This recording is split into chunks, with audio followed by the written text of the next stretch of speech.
Allah. Tapi kalau al-ajiz itu yang maha lemah. Jadi kalau ngomong bahasa Arab itu hati-hati. Kalau salah dikit aja makhrajnya, salah semua. Kolbu itu hati. Kalbu itu anjing. Hati-hati. Harus kolbu, ada kol-kolahnya. Kolbu. Kalau kalbu, anjing. Kalau kolbu, jelas ya? Ajaza artinya lemah. Mukjizat artinya yang melemahkan. Loh, kok yang melemahkan? Jadi gini ceritanya. Setiap nabi turun, itu selalu membawa sesuatu yang membuat yang lain terasa lemah terhadap itu. Makanya mukjizat tergantung tren. Tergantung apa? Tren. Contoh, Nabi Musa. Trennya apa waktu itu? Sihir, yang lagi keren. Orang yang bisa sihir dianggap hebat, dianggap kuat, dianggap luar biasa. Nabi Musa turun, bawa yang lebih hebat daripada sihir. Apa itu? Apa bukti yang diberikan Allah? Tongkat. Bisa berubah jadi? Bisa membelah laut. Setelah Nabi Musa wafat, apakah mujizatnya masih ada? Masih ada tongkat yang model begitu? Kalau masih ada, saya mau beli 2. Nggak ada lagi tongkat model begitu. Semua mujizat diangkat ketika nabinya wafat. Ganti masa Nabi Daud. Nabi Daud yang lagi ngetren apa? Nabi Daud yang lagi ngetren apa di masa itu? Perang. Orang yang paling hebat adalah orang yang paling gede badannya. Maka ada cerita Jalut. Jalut itu orang Filistin, yang orang Filistin badannya di atas rata-rata. Nah ini Jalut orang yang paling bongsor di antara Filistin. Berarti lebih gede lagi. Maka orang gede kuat. Maka diturunkan Nabi Daud dengan mujizat, bisa melembutkan besi. Dia pakai baju zirah, dia pakai baju besi, menang jadi raja. Gitu kan ya? Nabi Sulaiman anaknya Nabi Daud lagi ngetren apa? Buat gedung-gedung megah, kendaraan-kendaraan super cepat, dan sihir-sihir yang mematikan. Maka Allah kasih dia orang naik kendaraan biasa unta, dia kendaraannya apa? Angin. Orang buat megah, bangunan-bangunan megah, dia buat bangunan rumahnya itu pintunya aja 9 pilar. Pintunya doang. Tehelnya kaca semua. Gitu kan ya? Itu Nabi Sulaiman. Ganti masa lagi, Nabi Isa. Nabi Isa yang lagi ngetren apa? Trennya ganti. Apa yang lagi ngetren? Medis. Kesehatan. Orang lepra, buta, kusta sekali sentuh selesai. Orang mati hidup, gitu kan ya, atas izin Allah. Tapi setiap nabi wafat, nabinya diangkat, mujizatnya diangkat. Betul? Nabi Muhammad yang lagi ngetren apa di kalangan orang-orang Arab dan di kalangan dunia pada saat itu? Syair, sastra, bahasa, informasi. Ya, maka turun Al-Quran yang informasinya ngeri, sastranya ngeri, nggak ada yang nyaingin. Stres setiap orang di depan Al-Quran. Ini kok bisa kayak begini? Ini kok bisa kayak begini? Betul kan ya? Semua orang merasa lemah di depan Al-Quran. Hebatnya adalah apa? Nabi Muhammad ini kemuliaannya, ketika dia wafat, Al-Qurannya nggak diangkat. Mujizatnya tetap ada. Supaya kenapa? Allah pengen tanya Anda perlu bukti apa lagi untuk beriman? Sudah ada itu. Yang lain diangkat, nggak bisa lagi. Mujizatnya mana? Mujizat mana? Nggak ada. Nabi Muhammad tetap ada. Mujizatnya di mana kalau gitu? Nih, kalau gitu saya lihat.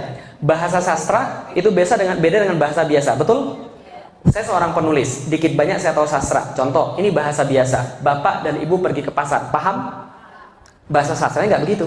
Bahasa sastranya bisa jadi begini. Ayah dan bundaku, mereka meniti jalan menuju tempat orang berjual beli. Kan gitu kan?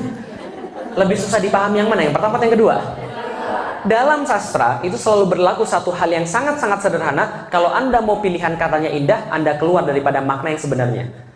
Tapi kalau Anda mau kemudian maknanya yang dapat, Anda pakai bahasa yang sederhana. Bisa dipahami Ibu sekalian? Kalau Anda mau pilih keindahan bahasa, maknanya harus dikurangi. Kalau mau maknanya, keindahan bahasanya harus dikurangi. Satu-satunya yang maknanya bagus, indah katanya mantap, itu cuma Al-Quran. Bisa dipahami Ibu sekalian? Maka orang-orang stres melihat Al-Quran.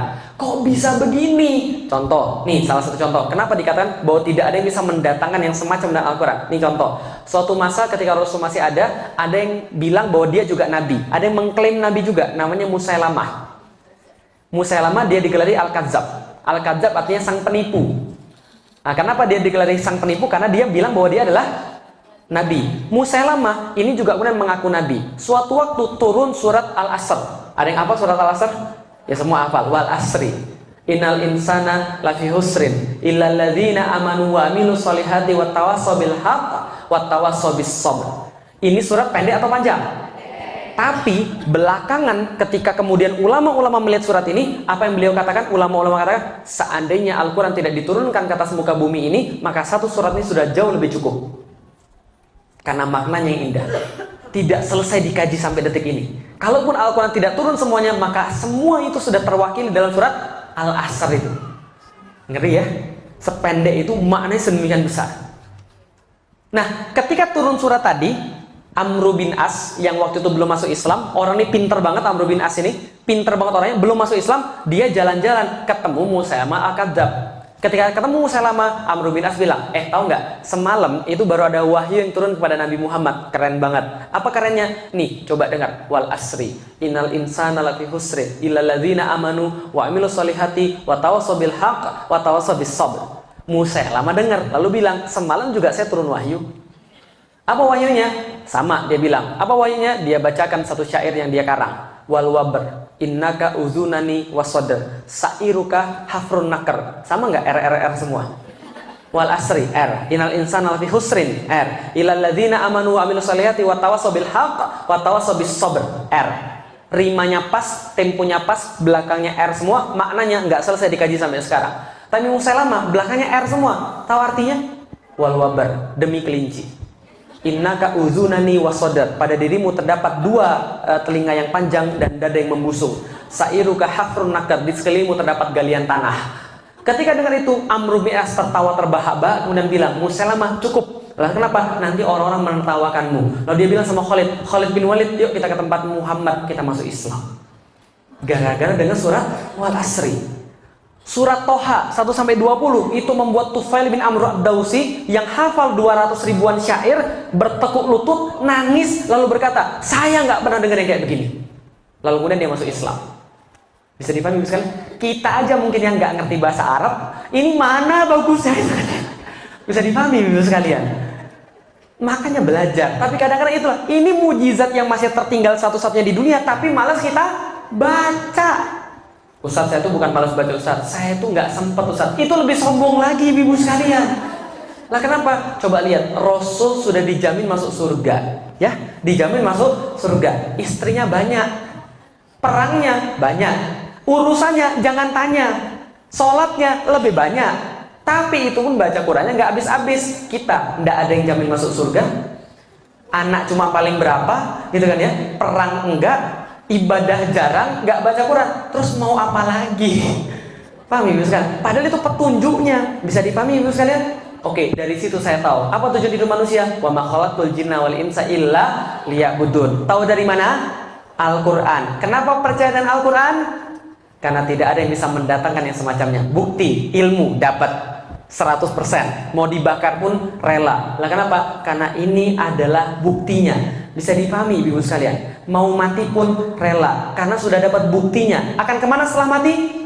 Kembali kepada Allah. Kata siapa? Al-Quran. Ayat mana yang bilang begitu? Innalillahi wa inna ilaihi roji'un. Pasti saya kembali pada Allah. Kenapa percaya dengan Al-Quran? Tidak ada yang bisa mendatangkan yang semacamnya. Bukti. Makanya saya tetap objektif.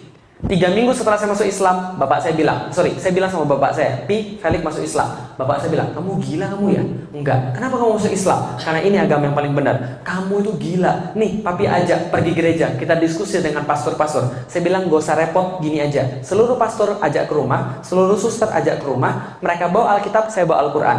Kalau mereka bisa menunjukkan ada yang salah di dalam Al-Quran, saya balik lagi ke dalam agama mereka. Tapi kalau mereka nggak bisa dan saya bisa menunjukkan di situ ada yang salah, mereka masuk Islam. Mau nggak? Nggak mau, nggak jadi.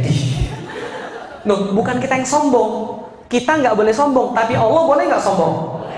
Maka ulama-ulama mengatakan surat Al-Baqarah ayat 23 itu adalah semacam tanda-tanda kesombongan Allah terhadap manusia yang merasa dirinya lebih kuat daripada Allah, dirinya lebih tahu daripada Allah, atau dirinya lebih besar daripada Allah. Gak ada. Maka sampai sekarang saya fair. Kalau ada yang bisa mendatangkan Al-Quran yang semacam dengan Al-Quran, saya sekarang juga keluar dari Islam dan saya masuk agama dia. Tapi kalau dia tidak mampu, harusnya dia masuk